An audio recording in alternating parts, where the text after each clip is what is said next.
재판이 끝나기도 전에 여론 재판에 의해서 만신창이가 되는 이런 상황이 계속해서 반복되고 있어요. 이게 한두 번이 아니지 않습니까?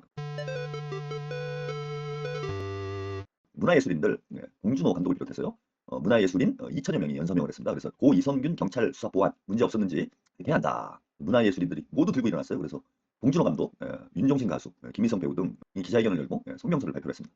대중문화예술인들에 대한 수사 과정에서 다시는 비극이 반복되지 않아야 된다. 이런 메시지를 내면서요. 김희성 배우는 지난해 10월 19일 한 일간지 최초 보도 이후 2개월 동안 아무런 보호장치 없이 언론과 미디어에 노출됐다. 그에게 가해진 가혹한 인격살인에 대해 우리의 입장을 밝히는 것이 유명을 달리한 동료에 대한 최소한의 도리라고 생각한다. 봉준호 감독, 고인의 수사에 관한 내부 정보가 최초 노출된 시점부터 사망에 이르기까지 2개월 동안 경찰 수사 보안에 한치의 문제도 없었는지 관계자들의 철저한 진상 규명을 촉구한다. 수사당국은 적법 절차에 따라 수사했다라는 한 문장으로 이 모든 책임에 대해 자유로울 순 없다. 윤종신 가수, 고인에 대한 내사 단계의 수사 보도가 과연 국민의 알 권리를 위한 공익적 목적에서 이루어졌다고 말할 수 있느냐? 모든 언론 및 미디어는 보도 목적에 부합하지 않은 기사 내용을 조속히 삭제해주기 바란다.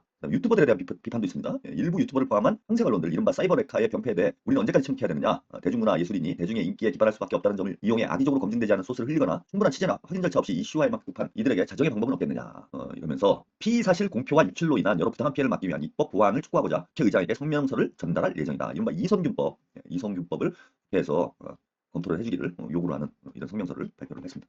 이게 이제 비단 이성균 배우에만 해당되는 문제는 아니고요. 문제는 아니고 뭐 여의도 정치인들도 똑같은 피해를 지금 겪고 있습니다. 검찰에서 지금 뭐 검찰과 경찰이 고의적으로 수사 내용들을 언론에 유출시키고, 그래서 재판이 끝나기도 전에, 재판이 시작하기도 전이죠. 끝나기도 전에 여론 재판에 의해서 만신창이가 되는 이런 상황이 계속해서 반복되고 있어요. 그럼 왜 국회에서 이런 입법 활동을 하지 않는지, 지금 이게 한두 번이 아니지 않습니까?